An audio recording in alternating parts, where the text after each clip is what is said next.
చూడండి 21 నుంచి 31 వచనాలు మనం ఈరోజు చూద్దాం. ఈ వచనాల్లో కూడా పౌలు ఇదివరకు చెప్పిన విషయాన్నే మరలా చెప్తా ఉంటాడు. ధర్మశాస్త్ర సంబంధమైనటువంటి జీవితం, ధర్మశాస్త్రంలో ఉన్నటువంటి నీతులు కావచ్చు, లేకపోతే ధర్మశాస్త్రంలో ఉన్నటువంటి విధులు కావచ్చు, ప్రిన్సిపల్స్ కావచ్చు, ప్రిన్సిపల్ డ్రివెన్ లైఫ్.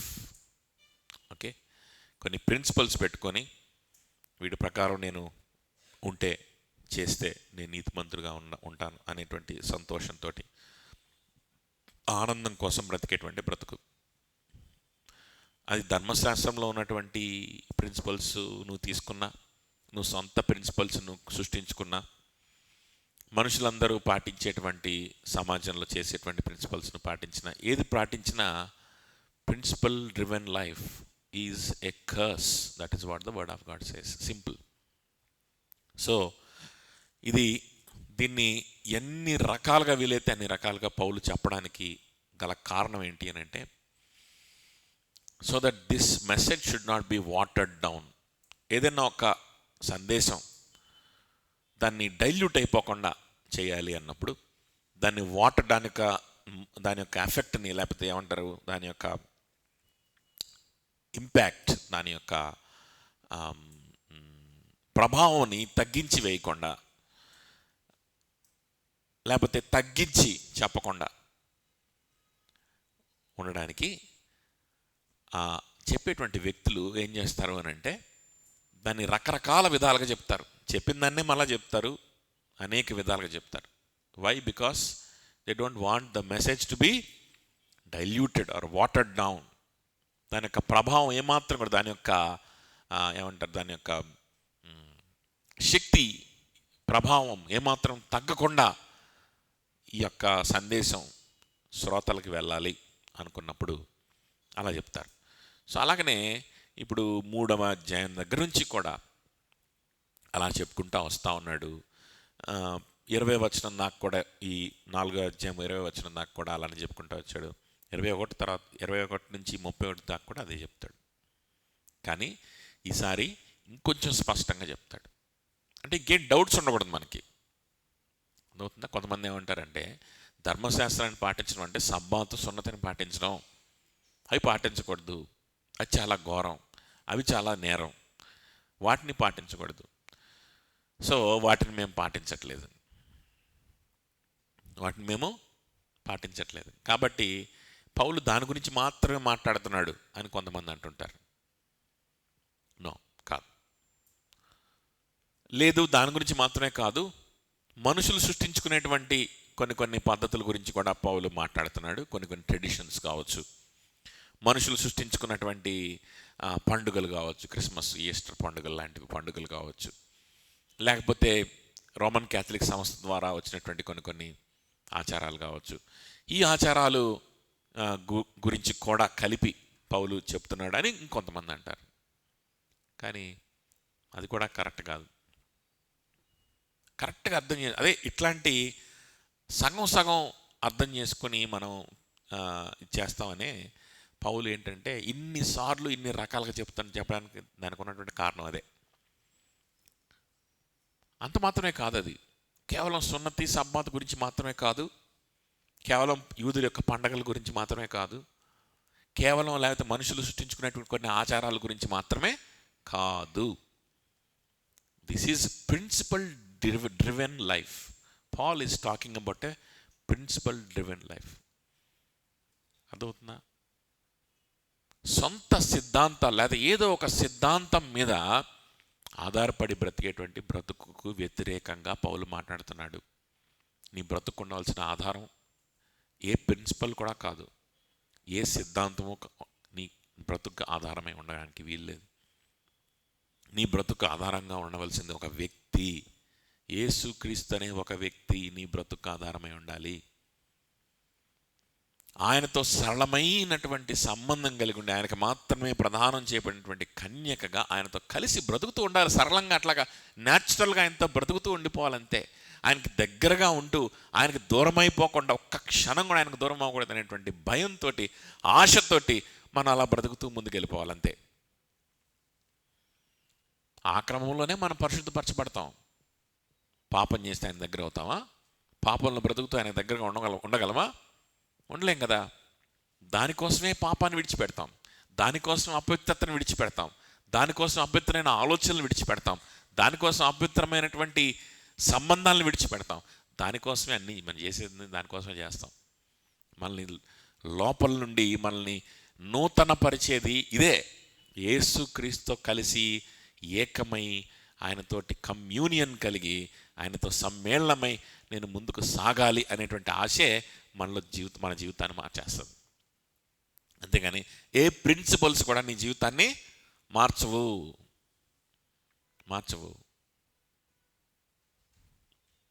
అర్థమవుతుందా? సో అది ఇక్కడ పౌలు చెప్పడానికి ప్రయాసపడుతున్నటువంటి విషయం. ధర్మశాస్త్రం అనే దాన్ని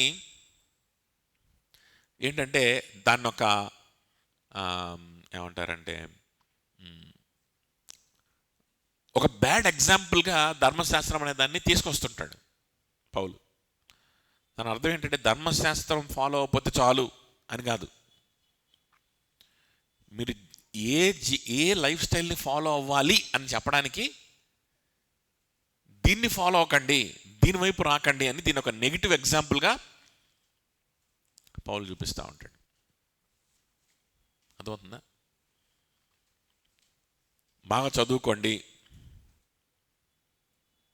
చదువుకుంటే పాస్ అవుతావు అని చెప్పడానికి నువ్వు పాస్ అవుతావు అని చెప్పి ఎక్కువ చెప్పకుండా చాలామంది అంటే మామూలుగా ఎలా అంటామంటే బాగా చదువుకుంటే పాస్ అవుతావు, మంచి ఉద్యోగం వస్తుంది, లేకపోతే ఫెయిల్ అయిపోతావు, ఎగ్జామ్లో ఫెయిల్ అవుతావు అని చెప్పి ఫెయిల్యూర్ అనేటువంటి దాన్ని ఒక నెగిటివ్ ఎగ్జాంపుల్గా, అంటే దాని అర్థం ఏంటి? ఫెయిల్ అవ్వకుండా ఉంటే చాలనే దాని అర్థం కాదు. అక్కడ దాకా అసలు పోవద్దు. నువ్వు కనుక నెగ్లెక్ట్ చేస్తే అంతగా అక్కడ దాకా పోయే అవకాశం ఉంది. అక్కడ దాకా నెగ్లెక్ట్ చేసుకుంటా ఉన్నావంటే పర్వాలేదు అని పోస్ట్ పోన్ చేసావనుకో, చదువుకోవడం ఎప్పుడు ఏమైంది, అక్కడ దాకా దాని దాకా పోయే అవకాశం ఉంది, జాగ్రత్త అని చెప్పడానికి దాని గురించి మాట్లాడతారు. దేని గురించి? ఫెయిల్ అవ్వడం గురించి. అట్లా అని చెప్పి ఫెయిల్ అవ్వకపోతే చాలని కాదు కదా. అలానే ధర్మశాస్త్రాన్ని కూడా తీసుకొచ్చేది పౌలు దేనికి అని అంటే మీరు ఆ యూదుల వలె మారిపోతారు. ఇంకా మీకు యూద మతానికి ఏంటి తేడా? ఎందుకు యూదులు యేసుక్రీస్తుని సిలువ వేశారు? ఎందుకు యూదుల్ని పరిసయ్యుల్ని ప్రభు సర్ప సంతానం అన్నాడు, సాతాను సంతతి అన్నాడు? ఇంకా వాళ్ళకి మీకు తేడా ఏముంది కదా? ఆలోచిస్తున్నారా? అక్కడ దాకా పోబాకండి అని చెప్తున్నాడు. అంటే ఆ ధర్మశాస్త్రాన్ని ఫాలో అవ్వకుండా ఉంటే చాలు, ఆ యూదుల ఆచారాలు ఫాలో అవ్వకుండా ఉంటే చాలు, ఆ యూదుల్లాగా పరిచయలాగా మారకుండా ఉంటే చాలని కాదు. ఏం చెయ్యాలో అది కూడా స్పష్టంగా చెప్తున్నాడు. దాని మీద మన కాన్సన్ట్రేషన్ ఎక్కువ ఉండాలి. ఈ ధర్మశాస్త్రం ఏంటి దీని మీద కాదు, ఏం చెయ్యాలనే దాని మీద మన కాన్సన్ట్రేషన్ ఎక్కువ ఉండాలి. అది మరొకసారి ఇక్కడ స్పష్టంగా పౌలు తెలియజేయబోతా ఉన్నాడు. చూడండి 21 నుంచి. ధర్మశాస్త్రమునకు లోబడి ఉండ కోరువారలారా, మీరు ధర్మశాస్త్రము వినటలేదా? నాతో చెప్పుడి అని ఒక ప్రశ్న అడుగుతున్నాడు. ధర్మశాస్త్రానికి లోబడి ఉందాం అనుకుంటున్నారు కదా, కొన్ని ప్రిన్సిపల్స్ని మీరు పాటించడానికి ధర్మశాస్త్రాన్ని బాగా చదువుతున్నారు కదా, ఆ ధర్మశాస్త్రంలో ప్రిన్సిపల్స్ అనేటువంటివి మీకు చాలా ఇష్టం, వాటిని మాత్రమే మీరు చదువుతున్నారు. కానీ ధర్మశాస్త్రం అంటే కూడా మీకు ఇష్టం కదా, మొత్తం ధర్మశాస్త్రాన్ని చదవడం మీకు ఇష్టం కదా. అందులో ప్రిన్సిపల్స్ ఒక్కటే కాదు, అందులో ఇవి చేయండి అవి చేయొద్దు, ఇవి చేస్తే గొప్పగా అవుతారు, ఇవి చేస్తే నాశనం అయిపోతారు అని ఇలాంటి మాటలే కాదు. కొన్ని నెరేటివ్స్ ఉన్నాయి, చరిత్ర ఉంది, జరిగిన సంఘటనలు ఉన్నాయి, మనుషుల జీవితాల్లో జరిగిన సంఘటనలు ఉన్నాయి. వాటిని మీరు ఎప్పుడు చదవలేదా అని చెప్పి అలాంటి ఒక సంఘటనని ఆదికాండంలో నుంచి తీసి 16వ అధ్యాయంలో ఉండేటువంటి ఆదికాండం 16 తీయొద్దులేండి, తర్వాత మీరు చదువుకోండి ఇంట్రెస్ట్ ఉంటే. సో ఆ 16 అధ్యాయంలో ఉండేటువంటి విషయాలను తీసుకొచ్చి ఇక్కడ చెప్పడం ప్రారంభిస్తూ ఉన్నాడు. ఎందుకంటే దేవుని లేఖనంలో రాయబడిన విషయాలన్నీ కూడా మనకు దృష్టాంతములుగా మనం చూసి నేర్చుకోవడానికి అర్థమవుతుందా రాయబడ్డాయి. కానీ వీళ్ళు ఏం చేస్తున్నారంటే, ఇప్పుడు మనం చాలామంది క్రైస్తవులు కూడా ఏం చేస్తుంటారంటే, ఆజ్ఞలన్నీ ఒక చోట, ఇలాంటి చరిత్రకు సంబంధించిన నెరేటివ్స్ అన్నీ అవన్నీ మళ్ళా వేరు. సువార్తల్లో కూడా యేసుక్రీస్తు జీవితం, యేసుక్రీస్తు అదంతా కూడా యేసుక్రీస్తు కోసం, ఏదో ఆయన గురించి తెలుసుకోవడం కోసం ఇచ్చారు. కొన్ని ఆజ్ఞలు ఉన్నాయి, ఆ ఆజ్ఞల్ని మాత్రం మేము పాటిస్తాం. చూడండి, లేఖనాల్లో నుంచి నెరేటివ్స్ని అలాగనే ప్రిన్సిపల్స్ని వేరు చేసి చదివితే అది మనకి చాలా నష్టం. అదే ఇక్కడ పౌలు జాగ్రత్తగా దాన్ని రెక్టిఫై చేసుకోమని చెప్తున్నాడు. దేవుని వాక్యంలో నుంచి మనం ఏం చేయకూడదు, నెరేటివ్ అంటే ఏమంటారు తెలుగులో, ఒక కథను వివరించడం కదా, ఒక చరిత్రను వివరించడం. సో చరిత్ర గురించి వివరణ ఉన్న భాగాన్ని ఒక పక్క పెట్టి, ప్రిన్సిపల్స్ అంటే సిద్ధాంతాలు లేకపోతే ఆజ్ఞలు, వీటన్నిటినీ ఇంకో పక్క పెట్టి, ఆజ్ఞలాగా కనిపించేటువంటి కొన్ని ప్రిన్సిపల్స్ వాటిని ఒక పక్క పెట్టి వేరువేరుగా వాటిని చూడడం వల్ల చాలా నష్టం జరుగుతుంది మనకి. ఇప్పుడు కూడా మన బైబిల్ని అలా చదవకూడదు. బైబిల్ని ఎప్పుడు కూడా మనం ఎలా చదవాలి అని అంటే, మనము కాంటెక్స్చువల్గానే చదవాలి. ఆ నెరేటివ్లోనే మనం ఆ ఆజ్ఞ యొక్క అర్థాన్ని మనం తీసుకోవాలి. ఆ చరిత్రను చదువుతూనే, ఆ సందర్భాన్ని చదువుతూ ఉన్నప్పుడే అందులో ఉన్నటువంటి ఆజ్ఞకి అసలైన మీనింగ్ ఏంటో మనకు తెలుస్తుంది. లేకపోతే మనం సొంత మీనింగ్ పెట్టుకుంటాం, దానికి సొంత మీనింగ్ పెట్టేసుకుంటాం. అర్థమవుతుందా? మీరు ఒకరికొకరు లోబడుడి అని ఎఫెసీయులకు రాసిన పత్రికలో ఉంది. ఒకరికొకరు లోబడ్డం అంటే ఏంటి? ఒకరికొకరు లోబడ్డం అంటే, మీ ఆఫీస్లో ఉన్న వాళ్ళకి ఒకరికొకరు లోబడ్డమా? హాస్పిటల్లో ఉన్న వాళ్ళకి ఒకరికొకరికి లోబడ్డమా? రోడ్డు మీద పోయేవాడికి ఒకరికొకరికి లోబడ్డమా? అదే లోబడ్డం అంటే. ఎవరికైనా లోబడతావు? ఎంతమందికైనా లోబడతావు? ఏ విషయాల్లో లోబడతావు? అన్ని విషయాల్లో లోబడతావా? ముక్కుమొహం తెలియనివాడికి లోబడతావా? మీ ఆఫీసులో పనిచేసేవాడికి లోబడతావా? ఎవరికి లోబడాలి?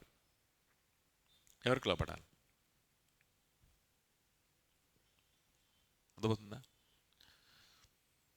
దేవుణ్ణి ప్రేమించు, దేవుణ్ణి ప్రేమించిన వాడు నిన్ను వలె నీ పొరుగువాడిని ప్రేమించు అనే ఆజ్ఞని కూడా పాటిస్తాడు. ఎవరు పొరుగువాడు? దానికి యేసు ప్రభు ఒక ఉపమానం చెప్పాడు, సమరయుడి గురించి, మంచి సమరయుడి గురించి. అర్థమవుతుందా? ఎవరు పొరుగువాడు అన్నప్పుడు అక్కడ ఒక కథని, ఒక ఉపమానాన్ని క్లారిటీ కోసం ఇస్తే, ఆ కథని ఇచ్చిన తర్వాత కూడా దాన్ని క్లారిటీ లేకుండా అర్థం చేసుకొని ఇష్టం వచ్చినటువంటి మీనింగ్స్ పెట్టుకునే వాళ్ళు ఉంటారు. ఎవరు పొరుగువాడు? నాకు ఇప్పుడు అర్జెంటుగా బిర్యానీ తినాలనుంది, నాకు బిర్యానీ పెట్టించేవాడే లేడు. నాతో కూర్చొని ఇప్పుడు నన్ను బిర్యానీ పెట్టించేవాడు లేడు అని చెప్పి బాధపడతా. ఎవడు నాతో పలకట్లేదు, నాకు బిర్యానీ పెట్టిస్తే ఎవడన్నా బాగుంటుంది, తీసుకెళ్ళి తినిపిస్తే బాగుంటుంది, మళ్ళీ తెచ్చేయడం కూడా నేను తీసుకెళ్ళి తినిపిస్తే బాగుంటుంది అని చెప్పి బాధపడుతున్నాడు. ఒకడు తెగ బాధపడుతున్నాడు. వాడు పడి అసలు నిర్జీవం అయిపోయాడు ఆ బాధలో.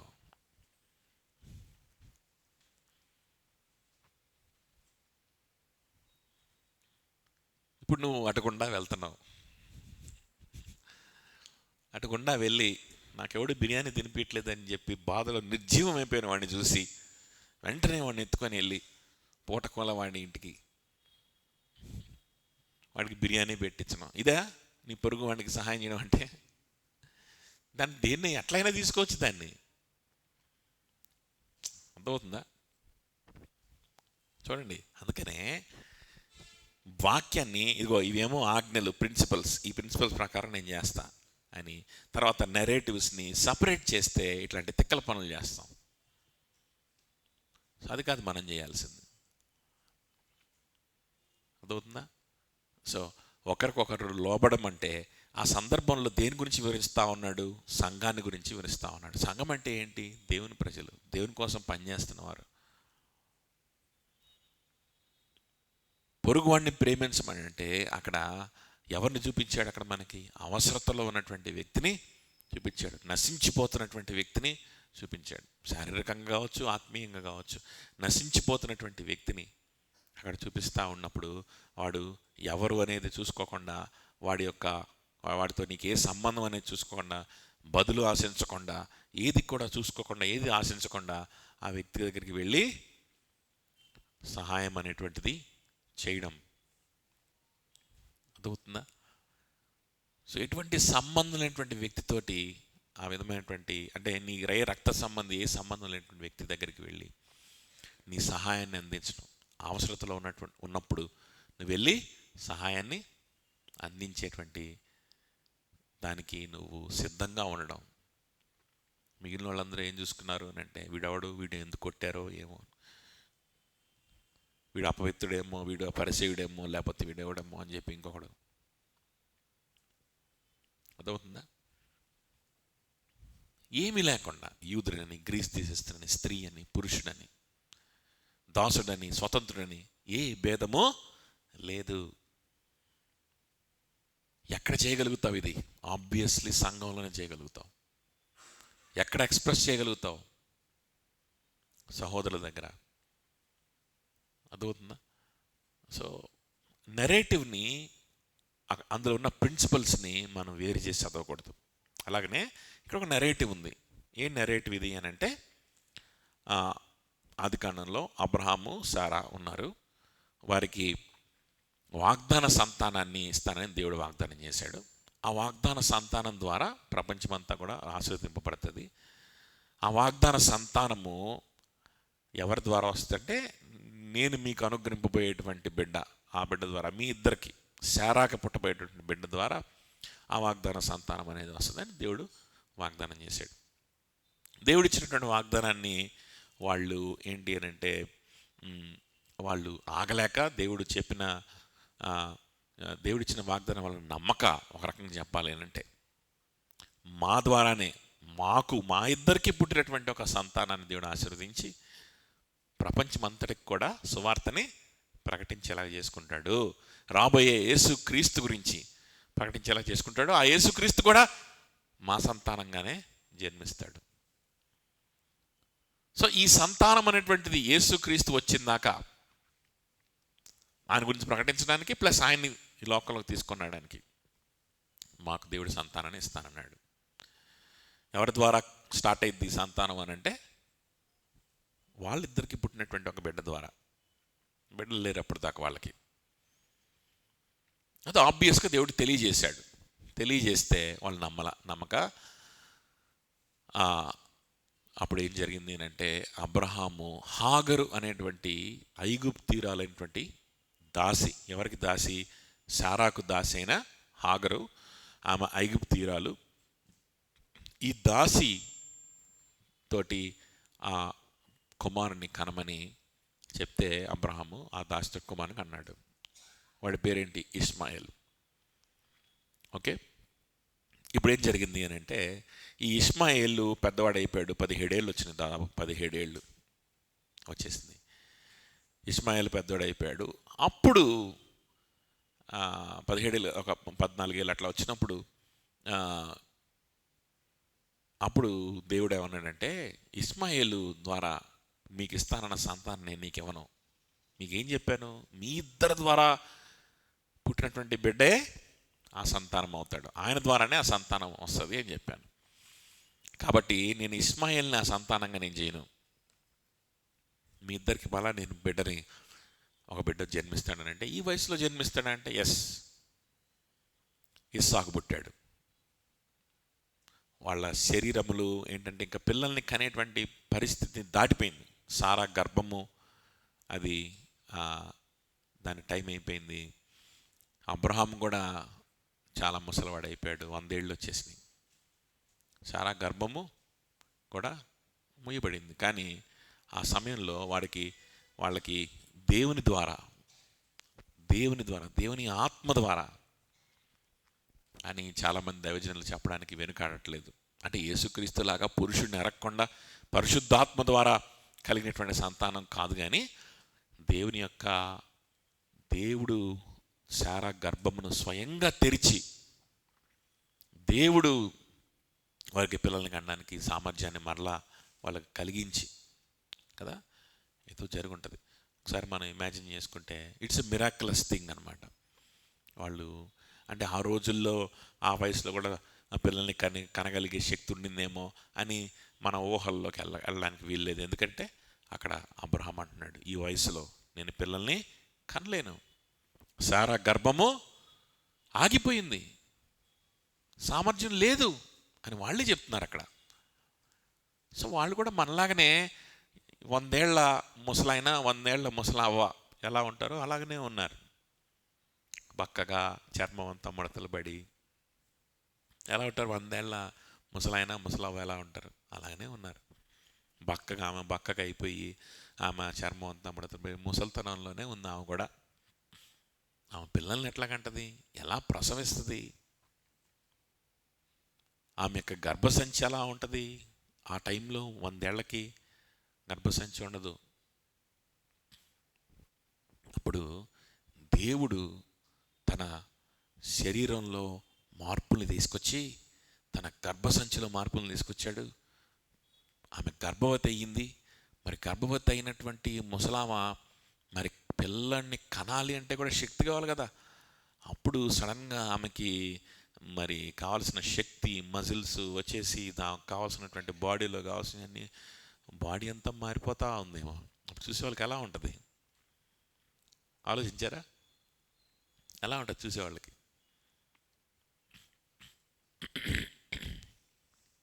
బిడ్డను కనడానికి కావాల్సిన ఒంట్లో కావాల్సినటువంటి మజిల్, ఆ ఒంట్లో కావాల్సిన ఫ్యాట్ ఇవన్నీ మళ్ళీ తిరిగి వచ్చేస్తూ ఉంటే, ఆమె స్వరూపం మారిపోతూ ఉంటే చూసేవాళ్ళకి ఎలా ఉంటుంది ఒకసారి ఆలోచించండి. ఉందా? మొహం అంతా ముడతలు పడిపోయి ఎంత చర్మం అంతా ఇంకా ఎముకలుగా ఉన్నటువంటి 100 ఏళ్ళ ముసలామ మళ్ళీ ఒక వయసులో ఉన్నటువంటి ఒక స్త్రీ వలె మారిపోతూ ఉంటే ఎలా ఉంటుంది? అది అద్భుతం. Every one might have seen that this is the work of God. దేవుని యొక్క క్రియ మాత్రమే అని ఆ అద్భుతాన్ని అందరూ చూసుంటారు. దాని గురించి కథలుగా చెప్పుకొని ఉంటారు. పుట్టిన ఇస్సాకు కూడా చెప్పుంటారు, రే ఏం జరిగిందో తెలుసా, నువ్వు ఎలా బ్రతికా, నువ్వు ఎలా పుట్టావో తెలుసా, మీ అమ్మ ముస్సిల్ అయిపోయిన తర్వాత గర్భం వచ్చింది మరి ఎట్లా కంటది అనుకున్నావు, ఆమె శరీరం అంతా మారిపోయింది. దేవుడు అద్భుతం చేశాడు మా కళ్ళ ముందు. దానికి ముందు కానీ దాని తర్వాత కానీ ఈ విధమైనటువంటి ప్రక్రియ ఎక్కడ కూడా జరగదు, జరగడానికి వీల్లేదు. అంత అద్భుతం చేశాడు. ఇస్సాకు చెప్తా ఉంటే ఇస్సాకు ఆ అద్భుతం చేసినటువంటి దేవుని మీద విశ్వాసముతో పెంచబడతా ఉన్నాడు, విశ్వాసిగా మారిపోతా ఉన్నాడు. ఎవరు? ఇస్సాకు. విశ్వాసంతో పెరుగుతా ఉన్నాడు ఇస్సాకు దేవుని పట్ల. ఆ దేవుడు ఏ విధంగా అబ్రహాముకు చేసినటువంటి ఆ వాగ్దానాన్ని మనస్ఫూర్తిగా నమ్ముతూ పెరుగుతూ ఉన్నాడు. ఎవరి ద్వారా ఆ వాగ్దానం ఫుల్ఫిల్ అవుతుంది? నా ద్వారా కాదంట, ఇంకొక సంతానం రాబోతున్నాడంట, దేవుని కుమారుడంట, మెస్సయ్య గురించి ఆయన నమ్ముతూ విశ్వసిస్తూ మెస్సయ్యను ప్రకటిస్తూ పెరిగాడు. ఎవరు? ఇస్సాకు. అలా ప్రకటించే వారి మధ్యలో పెరిగాడు. ఈ వాగ్దానము, ఈ ప్రవచనము, శారా శరీరంలో జరిగినటువంటి అద్భుతం ఇవన్నీ చూసి ప్రభు మీద ఆధారపడుతూ రాబోయేటువంటి మెస్సయ్యను చూస్తూ రాబోయేటువంటి మెస్సయ్యను గురించి మాట్లాడుకునేటువంటి జనాల మధ్యలో పెరిగాడు. సంఘం అంటే అదే కదా, ఓల్డ్ టెస్టిమెంట్ చర్చ్ అంటారు దీన్ని. అదవుతుందా? ఆ విధంగా విశ్వాసిగా ఇస్సాకు పెరుగుతున్నాడు. ఇంకో పక్క చూస్తే హాగరుకు ఆ విధంగా పెరుగుతూ ఉన్నప్పుడు కొంచెం కొంచెం పెద్దోడు అయ్యాడు. ఆ సమయానికి వచ్చేసరికి హాగరుకు పుట్టినటువంటి ఇష్మాయేలు ఉన్నాడు. ఇష్మాయేలు ఏం చేశాడంటే, ఇష్మాయేలు విశ్వాసిగా లేడు. ఇష్మాయేలు ఏంటి అని అంటే ఎలా ఉన్నాడు అని అంటే, అబ్రహాం మా తండ్రి, అది నా గొప్పతనం. అబ్రహాం ఏం చెప్తే చేస్తా, అబ్రహాం ఏం చేయొద్దంటే అది చేయను, నా తండ్రిని నేను గౌరవిస్తా అని ప్రిన్సిపల్స్ పెట్టుకొని ఉన్నాడు. విశ్వాసంతో లేడు. ఈ హాగరుకు పుట్టిన ఇష్మాయేల్ అంట ఒక వయసు వచ్చిన తర్వాత హీ పర్సిక్యూటెడ్ ఐజాక్ అని రాయబడింది. ఇస్సాకును పర్సిక్యూట్ చేయడం ప్రారంభించాడు, హింసించడం ప్రారంభించాడంట. కొన్ని వర్జన్స్లో ఎగతాళి చేయడం అని, కొన్ని వర్జన్స్లో అపహసించడం అని ఇట్లాంటి రాయబడి ఉన్నాయి. కానీ మన హీబ్రూ వర్డింగ్ కనుక మనం చూస్తే హింసించడం, లిటరల్గా ఇస్సాకును హింసించడమే ప్రారంభించాడు. మరి ఏమని హింసించుంటాడో మనం ఎక్కువగా ఇమాజిన్ చేసుకోకూడదు. బట్ కాంటెక్స్ట్ ప్రకారం ఇక్కడ ఈ కాంటెక్స్ట్లో దాన్ని పెట్టాడు కాబట్టి మనం కొంతవరకు మనం తీసుకుంటే కనుక ఎలా హింసించాడు అని అంటే, మేబీ ఎలా హింసించి ఉండొచ్చు అని అంటే, ఇస్సాకు యొక్క విశ్వాసాన్ని బట్టి ఆయన హింసించి ఉండొచ్చు. ఇస్మాయిల్కి కొన్ని ప్రిన్సిపల్స్ ఉన్నాయి. ఇస్మాయిల్కి కూడా అబ్రహాం అంటే ఇష్టం. నేను అబ్రహాం కుమారుడిని గొప్పగా చెప్పుకుంటాడు ఇస్మాయిల్. ఇప్పుడు పరిసయ్యులు వాళ్ళు చెప్పుకున్నట్టు దానికి లింక్ పౌలే ఇస్తాడు. నేను ఊరికే నెరేట్ చేసి తర్వాత మళ్ళీ చదువుదాం అని చెప్పి మీకు ఈజీగా ఉంటుంది. నేను మొత్తం ఓవరాల్గా ఓవర్వ్యూ ఇస్తున్నాను. సో ఆ విధంగా ఈ ఇస్మాయిల్ ఏం చేస్తాడంటే, హింసిస్తా ఉన్నప్పుడు అప్పుడు ఆ దాసి కుమారుడిని దేవుడు ఏం చేయమన్నాడంటే, ఈ దాసి కుమారుడు ఈ విశ్వాసి అయినటువంటి ఇస్సాకుతో కలిసి బ్రతకలేడు. ఈ రెండింటిని ఒకే ఇంట్లో నువ్వు ఉంచలేవు. అదవుతుందా? ఈ రెండు లైఫ్ స్టైల్స్ ఉన్నాయి ఇక్కడ. ఇస్సాకు ఒక లైఫ్ స్టైల్ ఉంది, ఇష్మాయిల్కి ఒక లైఫ్ స్టైల్ ఉంది. ఈ రెండింటిని ఒకటే ఇంట్లో నువ్వు ఉంచలేవు, ఒకటి పంపించేసేయాల్సిందే. హాగర్ను ఆమె కుమారుడును పంపించేసాయి అన్నప్పుడు అబ్రహాము వాళ్ళని పంపించేయడం జరిగింది. ఇది స్టోరీ. ఓకే, ఇప్పుడు పౌలు ఏం చెప్తున్నాడో చూద్దాం. చూడండి 22. దాసి వలన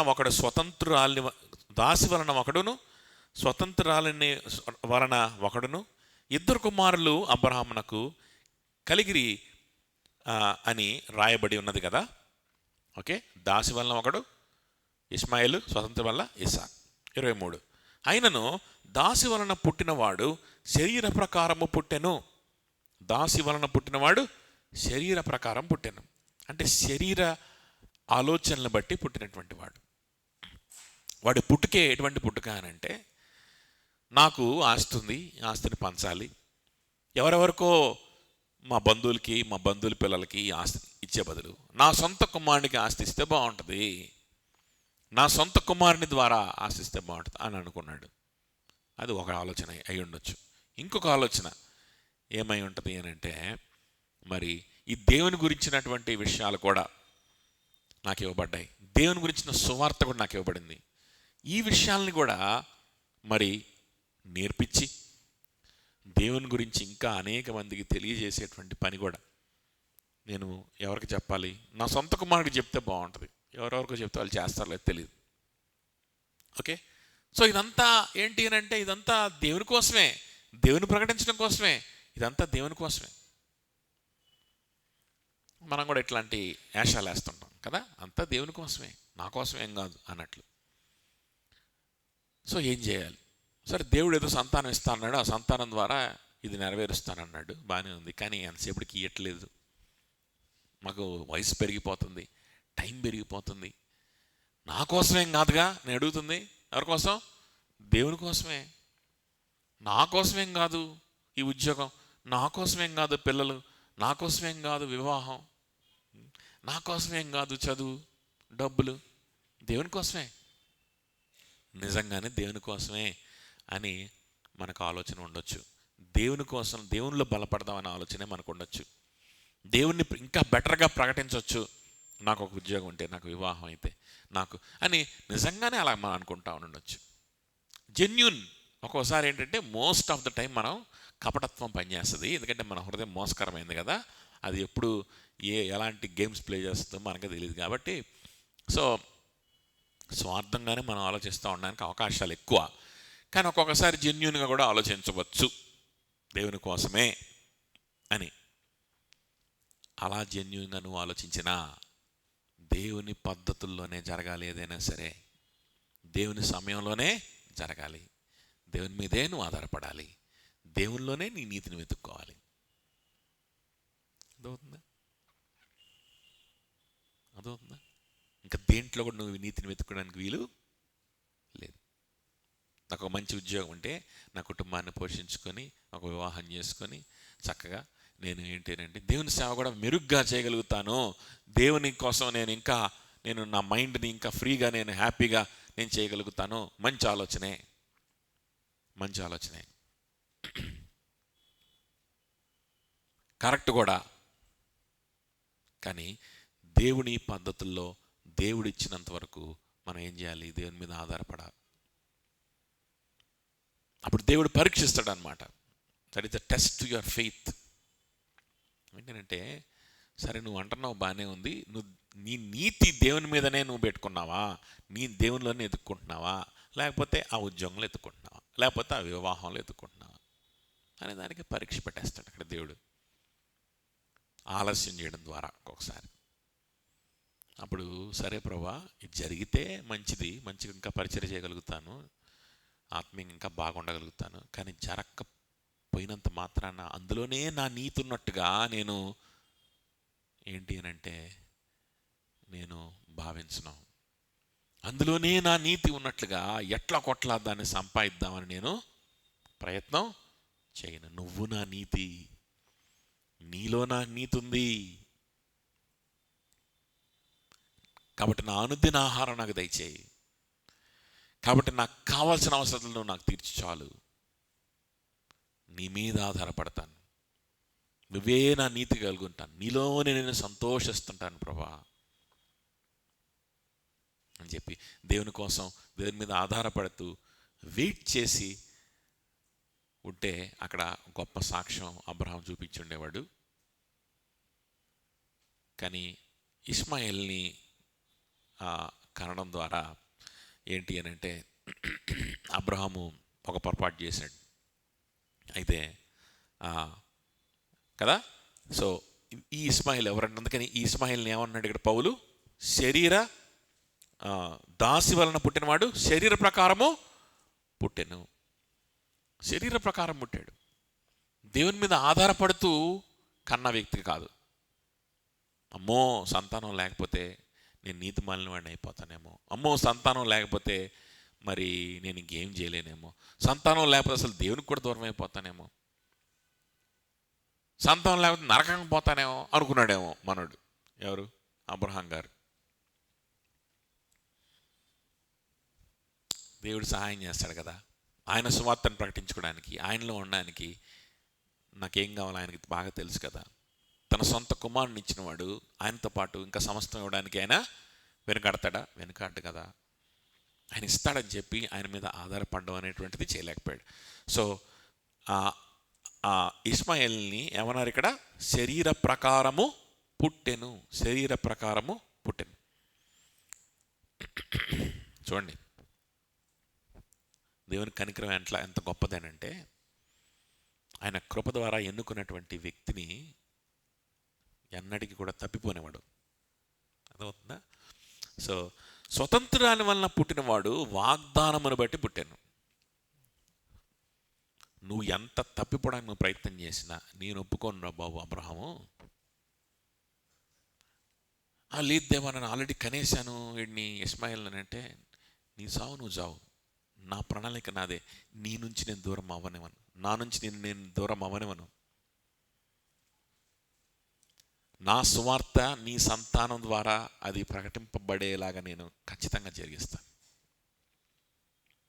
అయ్యో తప్పు చేశాను ప్రభా, అయ్యో నేను ఇస్మాయిల్ని కన్నాను, మరి వీడు దేవుణ్ణి ప్రకటిస్తాడో లేదో, వీడు సువార్త ప్రకటిస్తాడో లేదో, నా సంతానం సువార్త ప్రకటించే సంతానంగా ఉంటుందో లేదో, అయ్యో అని అంటే, అరే నీకు చాయిస్ లేకపోవచ్చు, నాకు చాయిస్లు ఉన్నాయి. ఇంకా I can still do something in your life. నీకు ఇస్తానన్న సంతానం నేను ఇచ్చి తీరుతాను అని చెప్పి 100 ఏళ్ల వయసులో ఇందా నేను చెప్పినట్లు వాళ్ళకి సంతానాన్ని ఇస్సాకును దేవుడు ఇచ్చాడు. I will not allow you to go away from మీ. నా నుంచి నువ్వు దూరం అయిపోవడానికి, నా సువార్త నుంచి నువ్వు దూరం అయిపోవడానికి, నీ ప్రజలు దూరం అయిపోవడానికి నేను ఊరుకుంటానా? నేను ఊరుకోను. నేను ఎన్నుకున్నాను, నేను పిలుచుకున్నాను. కాకపోతే నీకు కొంచెం నొప్పి కలుగుద్ది. ఇప్పుడు ఏం చేయాలి? ఆ పుట్టినోడిని ఏం చేయాలి? 17 ఏళ్ళు వచ్చినాయి వాడికి, పాప 15 ఏళ్ళు పెంచి వాళ్ళ అమ్మని వాడిని ఇద్దరిని ఏం చేయాలి? ఇప్పుడు ఇంట్లో నుంచి బయటికి పంపించాలి కదా. ఎవడు కరమన్నాడు? దేవుని మీద ఆధారపడాలి కదా. చూడండి, సో స్వతంత్రాల వల్ల పుట్టినవాడు వాగ్దానం బట్టి పుట్టాడు. ఎవరు? ఇస్సాకైతే వాగ్దానం బట్టి పుట్టాడు. 24 ఈ సంగతులు అలంకార రూపముగా చెప్పబడి ఉన్నవి. ఈ స్త్రీలు 2 నిబంధనలై ఉన్నారు. వాటిలో ఒకటి సీనాయి కొండ సంబంధమైన సంబంధమైనదై దాస్యములో ఉండుటకు పిల్లల్ని కనును. ఇది హాగరు. చూడండి, 2 సంగతులు. ఈ సంగతులు అలంకార ప్రాయముగా రూపకంగా అంటే అలగారికల్గా చెప్పబడినాయి. అంటే ఆ చరిత్రను చూసి, ఆ చరిత్ర అనేటువంటిది it is given to us as a illustration, ఒక ఇలస్ట్రేషన్గా మనకి ఇవ్వబడింది. అర్థమవుతుందా? ఇప్పుడు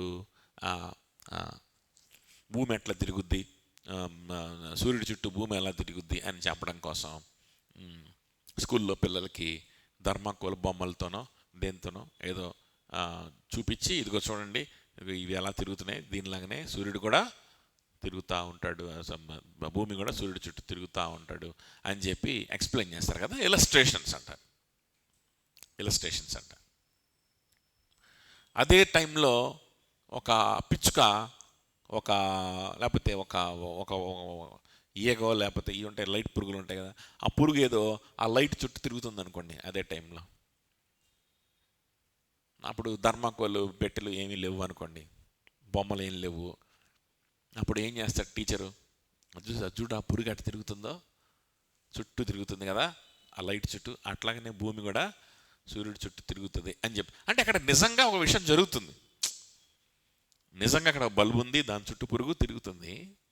దాన్ని చూపించి వీడికి ఇంకొక సత్యాన్ని అర్థమయ్యేలాగా చేస్తూ ఉన్నాడు.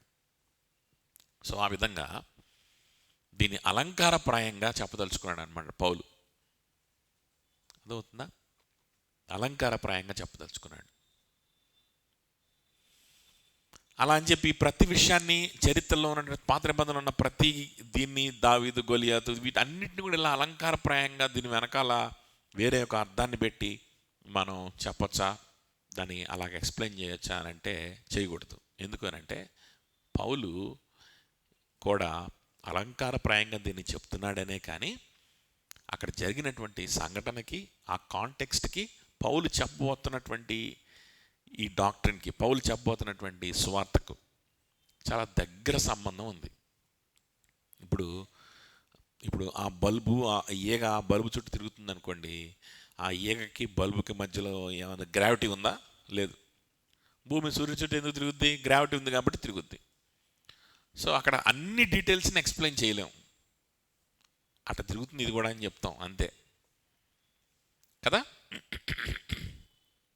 మనం చేసే అలగరీస్ అలా ఉంటాయి. సో అలాంటి అలగరీస్ చేయకూడదు. నువ్వు కావాలంటే ఏదన్నా ఒక ఉపమానాన్ని సృష్టించుకొని దాని ద్వారా నువ్వు ఎక్స్ప్లెయిన్ చేయొచ్చు. అంతేగాని బైబిల్లో ఉన్న విషయాల్ని,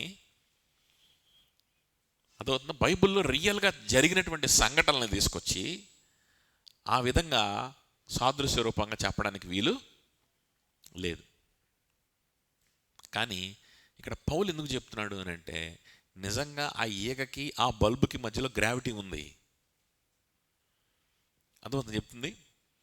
పౌలు చూపిస్తున్నటువంటి ఎగ్జాంపుల్లో కూడా ఏదైతే ఎక్స్ప్లెయిన్ చేస్తున్నాడో ఆ ఎక్స్ప్లెయిన్ చేసే సత్యం అక్కడ కూడా జరుగుతుంది. మామూలుగా ఉండదు కానీ ఉందన్నమాట. అందుకని దాన్ని ఎక్స్ప్లెయిన్ చేయడానికి ఎగ్జాంపుల్గా, ఇలస్ట్రేషన్గా తీసుకుంటున్నాడు. ఇప్పుడు అర్థమైందా? కొంచెం అర్థమైందా? తర్వాత మళ్ళీ మాట్లాడుకుందాం మీకు అర్థం కాకపోతే దీని గురించి. ఇంకా మనం చదువుతా ఉంటే మీకు అర్థమవుతుంది. చూడండి, ఈ స్త్రీలు 2 నిబంధనలై ఉన్నారు అంటున్నాడు. వాటిలో ఒకటి సీనాయి కొండ సంబంధమైనదై దాస్యములో ఉండుటకు పిల్లల్ని కనును, ఇది హాగరు. ఒకటి ఏంటంట, సీనాయి కొండ సంబంధమైనదంటే ఇది. సీనాయి కొండ మీద ఏం జరిగింది అని అంటే, దేవుడు మోషే ధర్మశాస్త్రాన్ని ఇచ్చాడు. దేన్ని ఇచ్చాడు? మోషే ధర్మశాస్త్రాన్ని ఇచ్చాడు. మోషే ధర్మశాస్త్రాన్ని తీసుకున్నటువంటి ప్రజలు వాళ్ళు ఏం చేశారంటే, ఆ ధర్మశాస్త్రం ద్వారా దేవునికి దగ్గర అవ్వడానికి పోనిచ్చి, దేవుని యొక్క గుణగణాలు తెలుసుకొని దేవుని ఇంకా ఆరాధిస్తూ ఆయనకి దగ్గరైపోయి రాబోయేటువంటి ఆయన కుమారుడైనటువంటి మెస్సయ్యను గురించి ఆలోచిస్తూ ఆయనతో కలిసి బ్రతకడానికి ప్రయత్నం చేయాల్సింది బోనిచ్చి, వీళ్ళు ఏం చేశారంటే ఆ ధర్మశాస్త్రంలో ఉన్నటువంటి కొన్ని ప్రిన్సిపల్స్ని తీసుకున్నారు. ఆ ప్రిన్సిపల్స్ని పాటించి సంతోషపడడం ప్రారంభించారు. అదవుతుందా? అమ్మా ఇవన్నీ కాదమ్మా, ఆ దేవుడు గొప్పడు, ఆ గొప్పడులే నమ్ముతున్నాంలే, ఆ దేవుడు కుమారుడు వస్తాడా, ఆ కుమారుడు నమ్ముతాంలే, దేవుడు ఏమేం చేస్తాడు, ఆయన కుమారుడు రాని ఎవరైనా రాని, ఇప్పుడు మేమేం చేయాలి, ఏం చేస్తే మేము మంచిగా భక్తులు అనిపించుకోవచ్చు, ఏం చేస్తే మంచి వాళ్ళం అనిపించుకోవచ్చు, ఆ పలానా పని చేయండి, ఈ ఆజ్ఞలు ఉన్నాయి, ఆజ్ఞలు ఉన్నాయా అవి చేస్తాం. ఇంకంతకు మించి నేను ఆలోచించలేము. ఏం చేయాలో చెప్పు. చర్చికి రమ్మంటావా, టయానికి రమ్మంటావా, టయానికి బొమ్మంటావా, ఇంకేం చేయమంటావా చెప్పు. బుధవారం కూడా రమ్మంటావా, కరెక్ట్ టయానికి రమ్మంటావా, పొమ్మంటావా, ఓకే పోతా. ఇంకేం చేయాలో చెప్పు. పోనీ ఇంకా ఆదివారం బుధవారం కాకుండా ఇంకేమైనా ఉన్నాయా, ఏమైనా ఉంటే మెసేజ్ పెట్టు, వస్తా. అర్థవుతుందా? ఇది కాకుండా ఇంకా కానికి ఏమైనా ఏమంటావా, వేస్తా. ఏం చేయాలో చెప్పు అంతే. అంతేగాని నా బుర్రకు పనిపెట్టి నా హృదయానికి పనిపెట్టేటువంటి మాటలు మాట్లాడద్దు. నా హృదయంలో ఏముంది, నా బుర్రలో ఏముంది, యేసయ్య ఉన్నాడా లేదా, నా హృదయంలో యేసయ్య ఉన్నాడా లేదా, ఆయన్ని ప్రేమిస్తున్నాను లేదా, ఆయన ప్రేమ నాకు అర్థమైందా లేదా అని కూర్చోవాలి, కొంతసేపు ఆలోచించాలి, నా హృదయాన్ని మొత్తం కూడా పరిశీలించుకోవాలి, నా మనసును పరిశీలించుకున్న తర్వాత ఆయనకంటే ఎక్కువగా కనిపించే విషయాల్ని తీసేసుకోవడానికి, పక్కన పెట్టడానికి ప్రయత్నం చేయాలి. ఒక్క క్షణం కూడా వాటిని నేను పక్కన పెట్టను. చదువు గురించి కావచ్చు, నీ ఉద్యోగం గురించి కావచ్చు, నీ నీ నీ ఏదైనా నీ ఫ్రెండ్స్ గురించి కావచ్చు, ఒక్క క్షణం కూడా వీటిని పక్కన పెట్టను. పక్కన పెడితే నాకు నష్టం. అది నా విశ్వాసం. కాబట్టి ఇట్లాంటివి చెప్పొద్దు నాకు. నువ్వు చెప్పిన నేను ఎన్నో నేను అర్థం చేసుకోను, నాకేం అర్థం కావట్లేదు, నాకు అంత ఎఫర్ట్ పెట్టలేను, అంత శ్రమ పడలేను. ఏం చేయమంటావో చెప్పు కదా. ఇలా ఆలోచిస్తుంటాం కదా. ఇట్లాగనే వాళ్ళు కూడా ఆలోచన చేసి వాళ్ళు కొన్ని పద్ధతుల్ని, కొన్ని ఆచారాలని, కొన్ని క్రియల్ని మాత్రమే చేసి వాళ్ళు బ్రతకడం ప్రారంభించారు. ఇది సీనాయి పర్వతం మీద ఇచ్చిన ధర్మశాస్త్రం దగ్గర నుంచి ఇంకా ఎక్కువైపోయింది. ఓకే, సో సీనాయి పర్వతం మీద ఏం జరిగింది అని అంటే, ప్రజలు వారి క్రియలకు దాసులైపోయారు. ప్రజలు క్రియలకు దాసులైపోయారు. ఈ క్రియలు చేసి నేను నీతిమంతుని అయిపోతాను అని చెప్పి క్రియలకు ఏమైపోయారు, వాళ్ళు దాసులైపోయారు. దేవునికి ఎప్పటికీ కూడా కుమారులుగా వాళ్ళు మారలేరు. ఎందుకంటే వీళ్ళు క్రియల మీదే ఆధారపడుతున్నారు. వాళ్ళు చేసేటువంటి కొన్ని 1-2 మంచి క్రియల్ని వాళ్ళు చూసుకొని సంతోషపడిపోయి మురిసిపోతున్నారు. దేవునితో వాళ్ళ సంబంధం ఎలా ఉందో ఆలోచించడం అనేటువంటిది పూర్తిగా మానేశారు. కాబట్టి వీళ్ళు దేవునికి ఎప్పటికీ కుమారులు అవ్వలేరు. వీళ్ళు దాసులుగానే ఉంటారు. ఎలా ఉంటారు? దాసత్వంలో ఉంటారన్నమాట. ఇంట్లో పనిచేసేటువంటి దాసుడు యజమాని కుమారుడు సమానం అవుతాడా? అవలేడు. ఏం చెప్పమంటావు చెప్పయ్యా అని చేతులు కట్టుకొని, ఏం చేయమంటావు చెప్పు, తుడవమంటావా తుడుస్తా, అంట్లు తమ్మంటావా తోమేసానయ్యా అంటే శబాషరా భలే తోమేవారు, ఎదుగో 10 రూపాయలు తీసుకొని ఇసిరేస్తా, అంతకు మించి ఇంకేం ఉండదు. మనం కూడా దేవునితో ఈ రిలేషన్షిప్పే కోరుకుంటుంటాం. ఈ రిలేషన్షిప్పే కావాలి. నాకు అది చేయమన్నారు అని ఏదో దేవుడు ఆశీర్వదిస్తాడేమో అనేటువంటి, అంతేకాని దేవునితో సంబంధం వద్దు. ఊరికి అంట్లు తవ్వడం, ఇల్లు తుడవడం కాదయ్యా. నీతో నేను కలిసి ఉంటాను. నువ్వేం చెప్తే చేస్తాను. నీతో 24 గంటలు నేను ఉంటాను. నీ దగ్గరే ఉంటాను. నాకు ఇంక వెతికే వద్దు, నీతోనే ఉంటాను. నేను నీ కుమారుడుగా నేను ఉంటాను అనేటువంటి ఆలోచన దాసుడికి రాదు కదా. సో ఈ సీనాయి పర్వతం మీద వచ్చిన ధర్మశాస్త్రం వలన వాళ్ళందరూ దాసత్వంలో ఉన్నారు. దాసత్వం ఉంటకు పిల్లల్ని కనును. ఆ పిల్లలందరూ కూడా దాసత్వపు పిల్లలుగానే ఉండిపోతారు. ఇది హాగరు అంటున్నాడు కదా. 2 నిబంధనలు, ఇది ఒక నిబంధన, ఇది హాగరు. 25 ఈ హాగరు అన్నది అరేబియా దేశంలో ఉన్న సీనాయి కొండయే. ప్రస్తుతమందున్న యెరూషలేము దాని పిల్లలతో కూడా దాస్యమందున్నది కనుక ఆ నిబంధన దానికి దీటయ్యున్నది. చూసారా, ఇదొక నిబంధన. ఏం నిబంధన ఇది? నీ క్రియల ద్వారానే నువ్వు బ్రతుకుతావు. నువ్వు సాధించినటువంటి వాటి ద్వారానే నీకు నీతి. నువ్వు సాధించినటువంటి నువ్వు ప్రయాసపడి నీ ప్రయాస ద్వారానే నీకు లాభము. దాంట్లోనే నీకు ఆత్మీయ జీవితం, దాంట్లోనే నీకు రక్షణ, దాంట్లోనే నీకు నీతి, దాంట్లోనే నీకు పరలోకం, నీకు ఫ్యూచర్ అంతా నువ్వు చేసే నీ క్రియల్లోనే ఉంటుంది. ఇదేంటిది?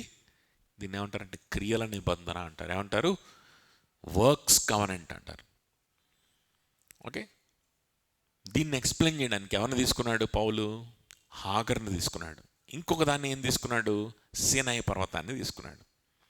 నేను ఎందుకు చెప్పాను కదా, ఊరకనే తీసుకోవట్లా. బల్బు ఈగ అలా తీసుకోవట్లేదు. బల్బుకి ఈగకి మధ్యలో కూడా ఏముంది? గ్రావిటీ ఉంది. అందుకనే ఆ బల్బుని, ఈగని, భూమిని, సూర్యుడిని చూపించడానికి వాడాడు. అర్థమవుతుందా? సో హాగరు కూడా అలాంటి స్వభావం కలిగింది. హాగరు దాసి. హాగరు ఎవరు? దాసి. అర్థమవుతుందా? అబ్రహాం యొక్క సంతానం కాదు, లేదా అబ్రహాం యొక్క బంధువు కాదు, అబ్రహాం యొక్క భార్య కాదు. హాగరు దాసి. ఇంకొక దాన్ని తీసుకున్నాడు, సీనాయి పర్వతం. సీనాయి పర్వతం మీద ఏం జరిగింది? ధర్మశాస్త్రం ఇవ్వబడింది. సీనాయి పర్వతము కూడా ఎక్కడుంది అని అంటే అరేబియాలో ఉందంట. ఎక్కడుంది అది?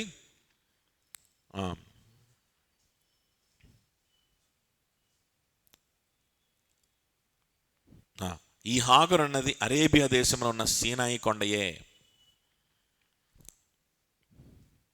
అదవుతుందా? హాగర్ కూడా ఎవరు అని అంటే ఐగుప్తులోంచి, అరేబియా ప్రాంతం నుంచి వచ్చినటువంటి దాసి. అరేబియా ప్రాంతం నుంచి వచ్చినటువంటి దాసి. సో హాగర్ నుంచి సీనాయి పర్వతానికి కనెక్ట్ చేశాడు. సీనాయి పర్వతం కూడా ఎక్కడుంది అని అంటే అరేబియాలోనే ఉంటుంది. అరేబియా ప్రాంతంలో ఉంటుంది సీనాయి పర్వతం. సో ఈ సీనాయి పర్వతం మీద ఏం జరిగింది అని అంటే మోషే ధర్మశాస్త్రం ఇవ్వబడింది. అక్కడి నుంచి ప్రజలు దేవుణ్ణి తెలుసుకోవడానికి ధర్మశాస్త్రాన్ని ఇస్తే దేవునితో సంబంధం కలిగి ఉండకుండా వాళ్ళు క్రియల మీద ఆధారపడేటువంటి వ్యక్తులుగా మాత్రమే ఉండడానికి ఇష్టపడ్డారు. ఓకే, చూడండి. అంటే ఇప్పుడు ఉట్టి సీనాయి పర్వతం అని చెప్పకూడదు. ఉట్టి సీనాయి పర్వతాన్ని చూపించాడు అనుకో, అక్కడ దేవుడు కదా ఇచ్చాడు. దేవుడు తన ధర్మశాస్త్రాన్ని ఇచ్చాడు మోషే ద్వారా. ఎందుకు ఇచ్చాడు? ఒక మంచి ఉద్దేశం వల్లనే ఇచ్చాడు, కోసమే ఇచ్చాడు. ఏంటో ఉద్దేశం? దేవునికి దగ్గర అవ్వాలని, దేవునితో సంబంధం కలిగి ఉండాలి. కానీ ఆ ప్రజల యొక్క మనసులు, ఆ ప్రజలు చూస్ చేసుకున్న లైఫ్ స్టైల్ని చూపిస్తున్నాడు ఇక్కడ. కేవలం కొండని, హాగర్ని కాదు. ఆ ప్రజలు చూస్ చేసుకున్న లైఫ్ స్టైల్ని చూపించడానికి హాగర్ని అటాచ్ చేశాడు. ఈ హాగరే ఆ సీనాయి పర్వతం, ఆ సీనాయి పర్వతమే ఈ హాగరు. వీళ్ళిద్దరూ ఒక నిబంధనకు సాదృశ్యం. ఆ నిబంధన పేరు క్రియా నిబంధన. ఏ నిబంధన? వీళ్ళిద్దరూ ఒక లైఫ్ స్టైల్కి సాదృశ్యం. ఏం లైఫ్ స్టైల్ అది? దాసత్వంలో ఉండే లైఫ్ స్టైల్. ఏం లైఫ్ స్టైల్ అది? కొన్ని క్రియలు చెప్పు, అవి చేస్తా, ఫినిష్, మన మధ్యలో అంతవరకే రిలేషన్షిప్, అంతకు మించి రిలేషన్షిప్ వద్దు. అర్థమవుతుందని చెప్తుంది. దేవునితోటి మనం అలాంటి నిబంధన చేసుకుంటున్నాం, దేవునితో అలాంటి లైఫ్ స్టైల్లో అలాంటి యాటిట్యూడ్ మనం కలిగి ఉంటున్నాం. ఎలాంటి యాటిట్యూడ్? ఏం చేయాలో చేస్తా, చేయకపోతే అప్పుడు అను. అంతేగాని నా మనసంతా నీకే ఇవ్వాలి, నా హృదయం అంతా నీకే ఇవ్వాలి, నువ్వే నా తండ్రిగా కలిగి ఉండాలి, నేను నీ కుమార్తెని అయిపోవాలి, నేను నీ కుమారుడిని అయిపోవాలి, ఇంకా నీకంటే ఎక్కువ ఇంకేమీ నా హృదయంలో నా మనసులో ఉండకూడదు, ఇవన్నీ చెప్తే నా వల్ల కాదు. ఏం చేయాలి చెప్పు? కొంచెం ఖర్చు అయినా పర్లా, చేసి పెడతా. అంతకు మించి మన మధ్య రిలేషన్షిప్ వద్దు. అర్థమవుతుందని చెప్పింది. ఇంతకు మించి నా ప్రైవసీని, ఇంతకు మించి నా హృదయంలో ఉన్న ప్రైవసీని నువ్వేం చేయొద్దు, నువ్వు లోపలికి రావద్దు. This is the life style హాగరు సేనాయి. ఓకే, అర్థమైందా? ఇదొక నిబంధన. నెక్స్ట్ 26. అయితే పైనున్న యెరూషలేము స్వతంత్రముగా ఉన్నది. అయితే ఈ లైఫ్ స్టైల్లో ఈ 25 మళ్ళా చూడండి, 25 ఈ హాగరు అనేది అరేబియా దేశంలో ఉన్న సీనాయి కొండయే. ప్రస్తుతం ఉన్న యెరూషలేము దాని పిల్లలతో కూడా దాస్యత్వము మందున్నది గనుక ఆ నిబంధన దానికి దీటై ఉన్నది. అంటే ప్రస్తుతం ఉన్నటువంటి యెరూషలేములో ఉన్న పిల్లలు, ప్రస్తుతం యెరూషలేములో ఎవరుంటారు? యూదులు ఉంటారు. ఈ యూదులు వీళ్ళు ఈ నిబంధనలోనే ఉన్నారు, వీళ్ళు ఈ లైఫ్ స్టైల్లో ఉన్నారు. ఈ లైఫ్ స్టైల్లో ఎవరున్నారంట? ఇందా నేను చెప్పిన లైఫ్ స్టైల్లో యూదులు ఉన్నారు, యెరూషలేములో ఉన్న వాళ్ళు ఉన్నారు. ఓకే, అంతవరకు అర్థమైంది కదా. 26 అయితే పైనున్న యెరూషలేము స్వతంత్రముగా ఉన్నది, అది మనకు తల్లి. ఇందా చెప్పింది యెరూషలేం గురించి, భూమి మీద ఉన్నటువంటి యెరూషలేం గురించి, యూదుల గురించి. వీళ్ళు ఏ నిబంధనలో ఉన్నారు? హాగరు సీనాయి పర్వతం చూపించేటువంటి నిబంధనలో ఉన్నారు. ఏ లైఫ్ స్టైల్లో ఉన్నారు? హాగరు సీనాయి పర్వతం ద్వారా మనకు అర్థమయ్యే లైఫ్ స్టైల్లో వీళ్ళు ఉన్నారు. క్రియల మీద కొన్ని క్రియలు చేస్తాను, నీతో అంతకు మించి నేను సంబంధం కలిగి ఉండలేను, ఫినిష్. ఓకే, ఆ క్రియల ద్వారానే నేను చాలా భక్తుడినని అందరూ భావించాలి, ఆ క్రియల ద్వారానే నేను చాలా భక్తురాలని అందరూ అనుకోవాలి. అంతకుమించి నేను అంతకుమించి నా హృదయం మొత్తం ఇవ్వమంటే, నా సమయం అంతా ఇవ్వమంటే నేను ఇవ్వలేను. ఈ నిబంధనలో భూమి మీద ఉన్నటువంటి ఇశ్రాయేలు, భూమి మీద ఉన్నటువంటి యెరూషలేం, భూమి మీద ఉన్నటువంటి యూదులందరూ కూడా ఈ లైఫ్ స్టైల్లోనే ఉన్నారు. ఓకేనా? సో ఇప్పుడు యెరూషలేం యాత్రకు అని చెప్పి, ఇశ్రాయేల్ యాత్ర అని చెప్పి, హోలీ ల్యాండ్ టూర్ అని చెప్పి ఈ పాస్టర్లు ఈ సబ్సిడీలు ఇప్పించి తీసుకెళ్తుంటారు కదా. అక్కడ తీసుకెళ్తే ఏం కనిపించింది? అక్కడికి పోతే అక్కడ ఏముంటుంది? అక్కడేముంటుంది? యెరూషలేముకి వెళ్తున్నాను నువ్వు అనుకుంటావు, కానీ నువ్వు వెళ్తుంది యెరూషలేముకి కాదు, హాగర్ దేశానికి వెళ్తున్నావు. హాగర్ లైఫ్ స్టైల్లో ఉన్నటువంటి దాస్యపు లైఫ్ స్టైల్లో ఉన్నటువంటి వ్యక్తులు కలవడానికి వెళ్తున్నావు నువ్వు. అక్కడ నీకేం సువార్త కనపడదు. అర్థమవుతుందా? అందుకని అక్కడ సువార్త ప్రకటిస్తే తంతారు. అక్కడ సువార్త వీధుల్లో ప్రకటిస్తే డైరెక్ట్గా వచ్చి కొట్టేస్తారు అన్నమాట యూదులు. అర్థమవుతుందా? యేసుక్రీస్తు గురించి ప్రకటిస్తే వాళ్ళకి నచ్చదు. చూడండి, అయితే పైనున్న యెరూషలేము స్వతంత్రముగా ఉన్నది, అది మనకు తల్లి. ఎందుకు? కనని గొడ్రాలా సంతోషించుము, ప్రసవ వేదన పడని దానా బిగ్గరగా కేకలు వేయము. ఏలయనగా పెనిమిటి గలదాని పిల్లల కంటే పెనిమిటి లేనిదాని పిల్లలు ఎక్కువ మంది ఉన్నారు అని రాయబడింది. మనదేమో మన తల్లి ఎవరు? మన విశ్వాసులుగా ఉన్నాం కదా, మన తల్లి ఎవరు అని అంటే, మన తల్లి పైనున్న యెరూషలేము. పైన మనకు ఒక రాజ్యం ఉంది, ఆ రాజ్యము మన తల్లి. మనం ఎవరికి బిడ్డలం అంటే, మనము ఆ రాజ్యానికి బిడ్డలం. మనం అబ్రహాము బిడ్డలం కాకపోవచ్చు. అబ్రహాముకు పుట్టినటువంటి 2 బిడ్డల్లో కూడా ఒక బిడ్డ ఎవరు? ఇష్మాయేలు. ఇష్మాయేలు వాగ్దాన సంతానం అవ్వలా, ఇష్మాయేలు విశ్వాస అవ్వలా, ఇష్మాయేలు దేవుని సంతానంగా పిలువబడలా, దేవునికి సంబంధించిన వాడు అవలా. ఇస్సాకే దేవునికి సంబంధించిన వాడు అయ్యాడు.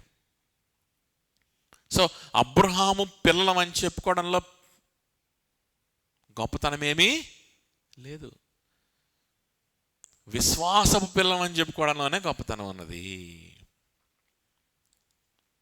మనం విశ్వాసపు పిల్లలం, మనం విశ్వాసం ఉంచిన పిల్లలం, మన అబ్రహాం పిల్లలం కాకపోవచ్చు. కొరింథీ సంఘంలో ఉన్న వాళ్ళు గ్రీస్ దేశస్తులు ఉన్నారు. అందరు యూదులు కాదు, రకరకాల వ్యక్తులు ఉన్నారు. మీరు రకరకాల జాతులు, మీరు యూదులు కాదు, మీరందరూ అబ్రహాము సంతానం కాకపోవచ్చు. నేను యూదుడిని అయినప్పటికీ కూడా నేను కూడా అబ్రహాము సంతానం అని చెప్పుకోవడం కంటే కూడా నేను విశ్వాసపు పిల్లల్లో నేను ఒక కుమారుడిని చెప్పుకోవడానికి నేను ఇష్టపడతాను. ఎవరు కన్నారు నన్ను? ఇస్మాయిల్ని, ఇస్సాకుని ఇద్దరిని అబ్రహామే కన్నాడు. కానీ ఇస్సాకుని ఎవరు కన్నారు తెలుసా?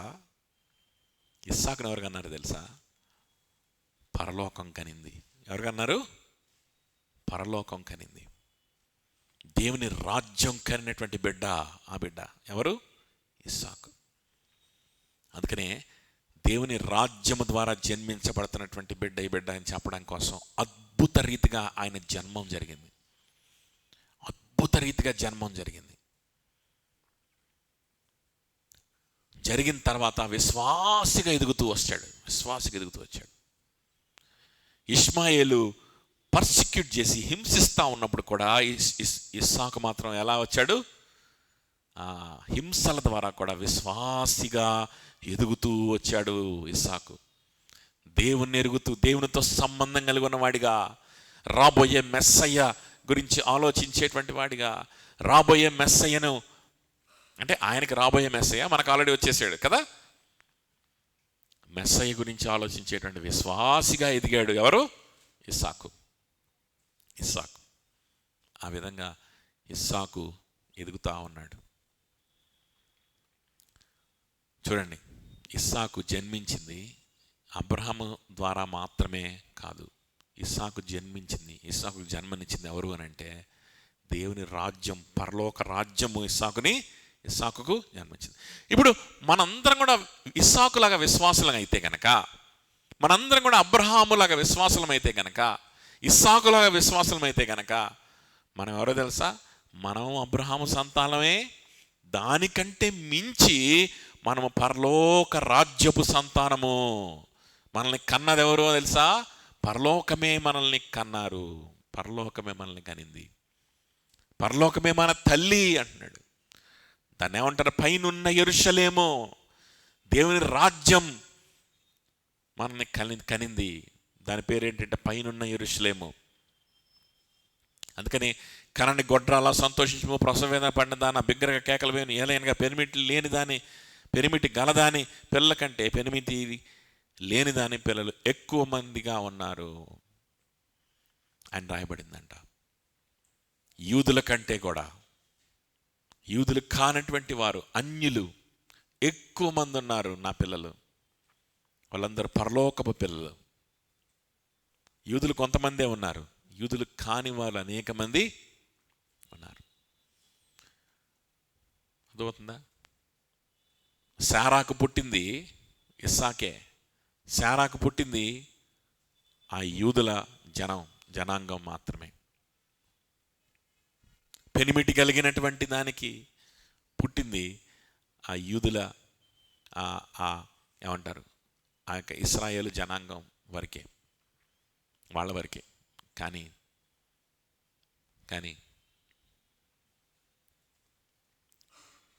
దానికంటే ఎక్కువ, ఆమె కంటే ఎక్కువ సంతానం ఎవరికి కలిగారు అని అంటే, ఆమె కంటే ఎక్కువ సంతానం ఎక్కడి నుంచి, లేకపోతే ఆమె కంటే ఎక్కువ మంది దేవుని ప్రజలు ఎక్కడి నుంచి వచ్చారు అని అంటే అన్యుల దగ్గర నుంచి వచ్చారు.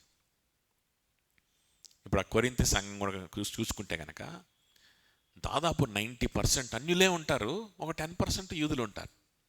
ఆ 10% యూదుల్లో మళ్ళా సగం మంది ఎవరు అని అంటే దొంగలు. అర్థమవుతుందా? అంటే ఒక 5% యూదులే ఉన్నారు. మిగిలిన వాళ్ళందరూ ఎవరికి పుట్టినోళ్ళు? వీళ్ళందరూ అన్యులకు పుట్టినోళ్ళు కదా, జెంటైల్స్కి పుట్టినటువంటి వాళ్ళు, జెంటైల్స్కి పుట్టినటువంటి వాళ్ళు. కాబట్టి శారా గర్భము కంటే ఒక అన్యుల గర్భాలు ఆశీర్వదింపబడ్డాయి, ఒక అన్యుల వంశాలు ఆశీర్వదింపబడ్డాయి. అర్థమవుతుందా? శారా లాంటి దేవుని బిడ్డల్ని కనేటువంటి అవకాశం, శారా లాగా దేవుని ఆత్మ ద్వారా మనుషుల్ని, ఒక వ్యక్తిని, విశ్వాసిని కనేటువంటి అవకాశం ఇంకెవరికి వస్తుంది అనుకున్న స్త్రీలందరూ కూడా కన్నారంట. అదవుతుందా? వీళ్ళందరూ కూడా కన్నారు. వీళ్ళందరూ ఎవరో అన్యులు, కానీ వాళ్ళ గర్భాన్ని జన్మించిన వాళ్ళు ఏమైపోయారంటే విశ్వాసులైపోయారు. వీళ్ళందరికీ కూడా అసలైన తల్లి ఎవరు అని అంటే, యూదులైనా అన్యులైనా ఎవరైనా సరే వీళ్ళందరికీ కూడా అసలైన తల్లి ఎవరు అని అంటే పరలోక రాజ్యం. శారా కాదు, హాగర్ అంతకంటే కాదు. చూడండి 28. సహోదరులారా, మనమును ఇస్సాకు వలే వాగ్దానమును బట్టి పుట్టిన కుమారులమై ఉన్నాము. శారా ఇస్సాకును కన్నట్లు అన్య జనాంగములో పుట్టిన మీరు కూడా, శారా గర్భాన పుట్టిన వాళ్ళు కాకపోవచ్చు, మీరు శారా గర్భాన పుట్టిన వాళ్ళు కాకపోవచ్చు, అన్యుల గర్భాన పుట్టినటువంటి మీరు కూడా ఇస్సాకు వల్లే వాగ్దానమును బట్టి జన్మించిన వారే. ఇస్సాకు ఎంత అద్భుతంగా పుట్టాడో నువ్వంతే అద్భుతంగా పుట్టావు. ముసళ్ళైపోయినటువంటి శారా, గర్భము మూయబడినటువంటి శారా, ఆమె శరీరం అంతా కూడా అద్భుత రీతిగా బలం పుంజుకొని ఇస్సాకుని ఎంత అద్భుతంగా, దృశ్యం ఎంత అద్భుతంగా ఉంటుందో నువ్వు కూడా అంతే అద్భుతంగా పుట్టావు. ఇలా షో జరగకపోయి ఉండొచ్చు, కానీ నువ్వు కూడా నీ తల్లి గర్భమున అంత అద్భుతంగా పుట్టావు. శారా గర్భాన పుట్టినటువంటి వ్యక్తివి కాకపోవచ్చు, అబ్రహాము రక్తం పంచుకొని పుట్టిన వ్యక్తివి కాకపోవచ్చు, కానీ నీ పుట్టుక కూడా ఇస్సాకు పుట్టుక ఎంత గొప్పదో నీ పుట్టుక కూడా అంతే గొప్పది. నువ్వు విశ్వాసి అయితే. ఎవరితో మాట్లాడుతున్నాడు తెలుసా? ఇవి ఊర్లో వాళ్ళందరితో కాదు మాట్లాడుతుంది ఈ మాటలు. యేసుక్రీస్తు కోసం మాత్రమే బ్రతకాలని నిర్ణయించుకొని సహోదరులుగా, సంఘముగా, సహవాసంగా ఎడతెక్కకుండా కూడుకుంటూ కలిసి బ్రతుకుతున్నటువంటి కొరింథీ సంఘములో ఉన్న సంఘ సభ్యులతో మాట్లాడుతున్నాడు ఈ విషయం. వాళ్ళు నిజమైన విశ్వాసులు అంట. వాళ్ళు పుట్టుక ఇస్సాకు పుట్టుక కంటే ఏమాత్రం కూడా తక్కువైన పుట్టుక కాదు.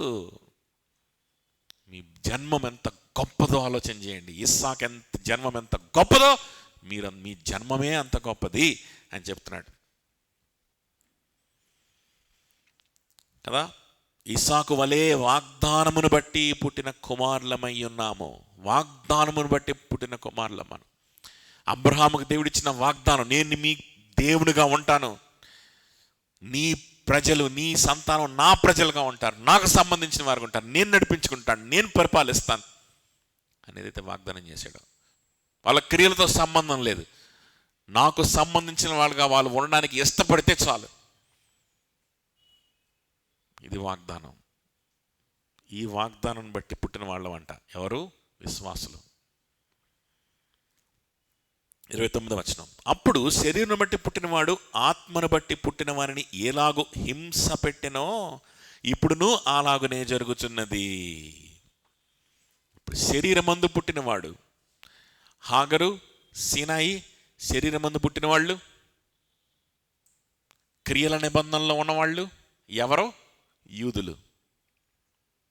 యూదులే కాకపోవచ్చు, ఇంకెవరైనా కావచ్చు.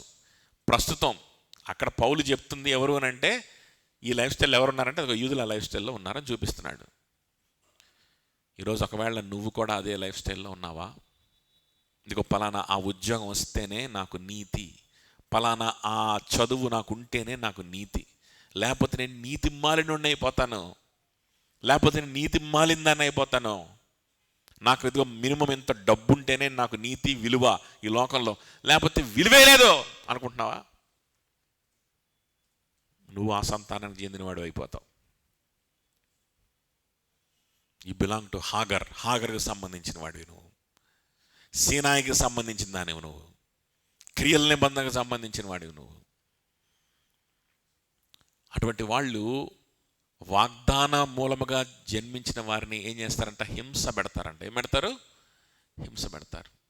వాళ్ళు మారకపోగా యేసుక్రీస్తు కోసమే బ్రతుకుతున్న వాళ్ళని చూసి, ఏంటి యేసుక్రీస్తు గురించి మాత్రమే ఆలోచించి సరిపోద్దా? ఏంటి నువ్వు డబ్బులు సంపాదించవా? ఏంటి నీ ఉద్యోగం సంపాదించవా? ఏంది నువ్వు అజ్జేయవా, నువ్వు ఇచ్చేవా అని చెప్పి ఏం చేస్తుంటారంటే వీళ్ళు ఇప్పుడు 24 గంటలు హింస పెడుతుంటారు. అది ఇప్పుడు జరుగుతుందిరా బాబు. అందుకే వాళ్ళు మిమ్మల్ని అనవసరమైనటువంటి కన్ఫ్యూజన్ చేస్తున్నారు, మిమ్మల్ని హింసిస్తున్నారు, మిమ్మల్ని పాయింట్అవుట్ చేస్తున్నారు. మీరేం సాధించావు, నువ్వేం సాధించావు, నీ సక్సెస్ ఏది, నువ్వెంత డబ్బులు సంపాదించావు, నువ్వెంత మంచోడివి, నిన్నెంతమంది పొగుడుతున్నారు, రా ధర్మశాస్త్రంలో ఇవన్నీ కూడా ఆచరిద్దాం, అప్పుడు మాలాగా నువ్వు కూడా సక్సెస్ఫుల్గా ఉంటావు. అర్థమవుతుందా? ఊరికి యేసు ప్రభు అని, ఆయన సువార్త ప్రకటించాలని, ఆయన్ని ధ్యానించాలని, ఆయన ఆరాధించాలని ఇవే చేస్తూ ఉంటే ఎలాగా? రా, ఏం చేయాలో చెప్తా. కానుకెయ్యాలి, ఉపవాస ప్రార్థనలు, 21 రోజు ఉపవాస ప్రార్థన, 31 ఉపవాస ప్రార్థన, ఇలాంటి టిప్స్ చెప్తా. ఆ టిప్స్ చెప్తే నీకు ఈజీగా ఉద్యోగం వచ్చేస్తుంది. అప్పుడు నువ్వు దేవుడిని ఇంకా గణపరచవచ్చు. అప్పుడు నువ్వు ఇంకా గొప్పగా నీకు విలువిస్తారు అందరూ, లేకపోతే ఎవరు నీకు విలువివ్వరు అని దొంగ పాస్టర్లు చెప్తా ఉంటారు కదా యూట్యూబ్లో 24 గంటలు. వీళ్ళందరూ ఏం చేస్తున్నారంటే, విశ్వాస సంబంధమైన వారిని ఏం చేస్తున్నారంటే హింస పెడుతూ ఉన్నారంట. ఎలాగైతే ఇస్మాయిలు ఇస్సాకుని హింస పెట్టాడో అలా హింస పెడుతూ ఉన్నారు. 30వ వచనం, ఇందును గూర్చి లేఖనం ఏమి చెప్పుచున్నది? దాసిని దాని కుమారుని వెళ్ళగొట్టుము, దాసి కుమారుడు స్వతంత్రాలి కుమారునితో పాటు వారసుడై ఉండడు. కాగా సహోదరులారా, మనము స్వతంత్రాలి కుమారులమే కానీ దాసి కుమారులము కాము. చూసారా? ఇందు గురించి ఏం రాయబడింది? అప్పుడు దేవుడు ఏం చెప్పాడు అబ్రహాముతో? అబ్రహాము, నువ్వేం చేయాలంటే నువ్వు దాసి కుమారుణ్ణి వెళ్ళగొట్టాలి. ఇద్దరు 2 లైఫ్ స్టైల్స్లో ఉండేటువంటి వారు ఒక దగ్గర ఉండడానికి వీల్లేదు.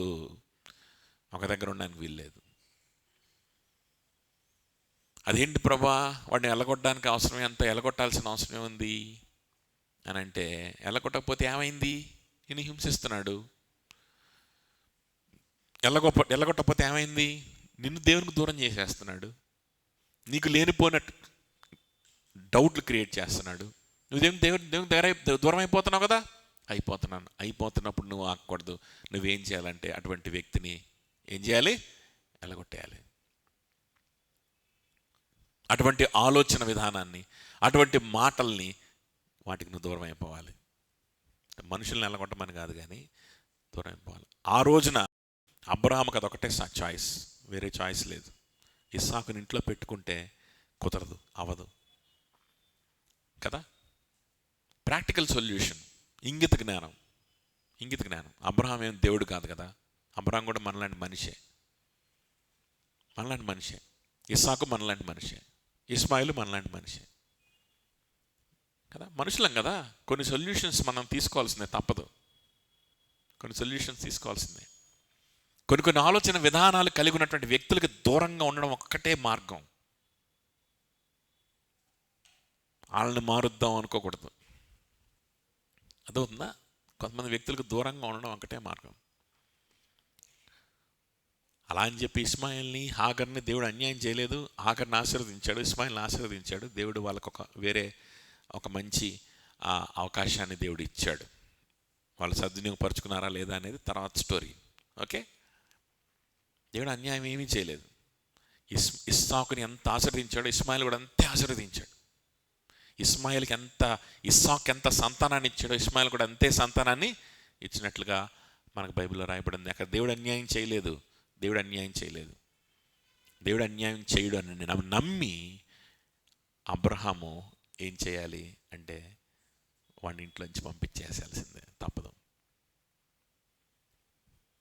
ప్రభా, ఈ వ్యక్తి మాట్లాడే మాటల వల్ల నేను నీకు దూరం అయిపోతున్నాను, లేనిపోయిన ఆలోచనలు వస్తున్నాయి, లేనిపోయిన కన్ఫ్యూషన్స్ వస్తున్నాయి, ఈ వ్యక్తిని నువ్వు రక్షించుకో. నాకు శక్తి లేదు ఈ వ్యక్తిని రక్షించే శక్తి, నువ్వు వ్యక్తిని రక్షించు. ఈ వ్యక్తి తిరిగి మళ్ళీ నీ దగ్గర రావడానికి సహాయం చేయి. ప్రస్తుతం అయితే ఈ వ్యక్తికి నేను దూరంగా ఉండదలుచుకున్నాను, నమస్కారం పెట్టాల్సిందే. అర్థమవుతుందా? ఈ యూదుల గురించి కూడా అదే మాట అంటున్నాడు అనమాట పౌలు. ఏమంటున్నాడంటే, బాబు వాళ్ళు కూడా మరి క్రిస్టియన్సే కదండి, వాళ్ళు కూడా మేము దేవుణ్ణి నమ్ముకున్నామని వచ్చారు, మాతో కూడా ఉంటామని వచ్చారు, అందుకే వాళ్ళకి కూడా మెంబర్షిప్ ఇచ్చాం అని అంటే, లేదు లేదు లేదు, వాళ్ళకి దండం పెట్టి పంపించేసేయండి, మిమ్మల్ని కన్ఫ్యూజ్ చేస్తున్నారు. మీ డిఫరెన్స్ అర్థం చేసుకోండి. వాళ్ళు వేరే నిబంధనలో ఉన్నారు, వాళ్ళు వేరే లైఫ్ స్టైల్లో ఉన్నారు, మీరు వేరే లైఫ్ స్టైల్లో ఉన్నారు. రెండు మిక్స్ అవనివద్దు, కన్ఫ్యూజ్ అవ్వద్దు.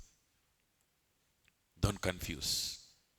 మీరెవరు అని అంటే, మీరు స్వతంత్రాలి కుమారుల వలె ఉన్నవారు.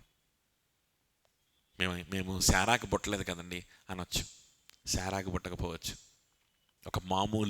ఒక భారతదేశంలోని ఒక స్త్రీకి మీరు జన్మించినటువంటి వ్యక్తులు కావచ్చు. కానీ ఇస్సాకు జన్మం ఎంత గొప్పదో నీ జన్మం అంతే గొప్పది. ఎందుకంటే నువ్వు యేసై మీద విశ్వాసం ఉంచావు, యేసై కోసమే బ్రతకాలని నిర్ణయించుకున్నావు, యేసై అనే నీ హృదయంలో కలిగి ఉండడానికి నువ్వు ఇష్టపడ్డావు. ఇస్సాకు జన్మం ఎంత గొప్పదో నీ జన్మం అంతే గొప్పది. దానికోసమే ప్రవచనం అన్నాడు కదా, అని ప్రవచనం ఇచ్చాడు అక్కడ. కాబట్టి విశ్వాసం అయితే నీ జన్మం ఎంత గొప్పదో, భూమి పునాది వేయబడక మునిపే, తల్లి గర్భంలో నువ్వు రూపింపబడక మునిపే నీ జన్మాన్ని గొప్ప జన్మముగా ఇస్సాకు జన్మించినట్లుగా నువ్వు జన్మించే విధంగా దేవుడు ప్లాన్ చేసి నీ పుట్టుక దగ్గర నుంచి నిన్ను వెంటాడి నిన్ను విశ్వాసం చేసుకున్నాడు. You are born for this great communion with a great God. నీ పుట్టుకే ఈ గొప్ప దేవునితోటి సమ్మేళనం కలిగి ఉండడానికి, ఈ గొప్ప దేవునితో సంబంధం కలిగి ఉండడానికి, క్రియల మీద కాకుండా ఆయనతో ఉన్న సంబంధం మీద ఆధారపడి, ఆయనతో ఉన్నటువంటి ప్రేమ మీద ఆధారపడి బ్రతకడానికి, దానికోసం you are born to love him, to have a relationship with him. పుట్టిందే దానికోసం. వాళ్ళ లైఫ్ స్టైల్ని చూసి కన్ఫ్యూజ్ అవ్వద్దు. వాళ్ళ లైఫ్ స్టైల్ అది కాదు.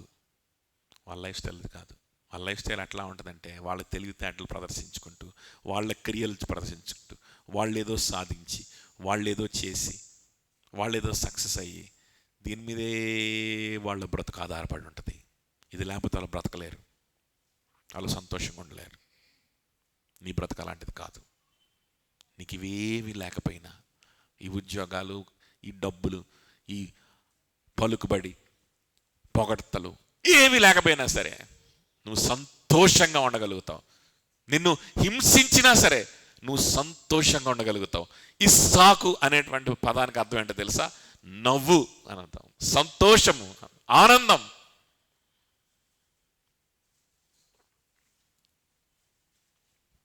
నీ పుట్టుక కూడా అంత గొప్పది. నువ్వు ఈ బ్యాచ్కి సంబంధించిన వాడివి కాదు. పరలోకపు యెరూషలేము నీ తల్లి, పరలోకము నిన్ను కన్నది. ఆ పరలోకపు పిల్లలుగా అందరం కలిసి ఉంటాం.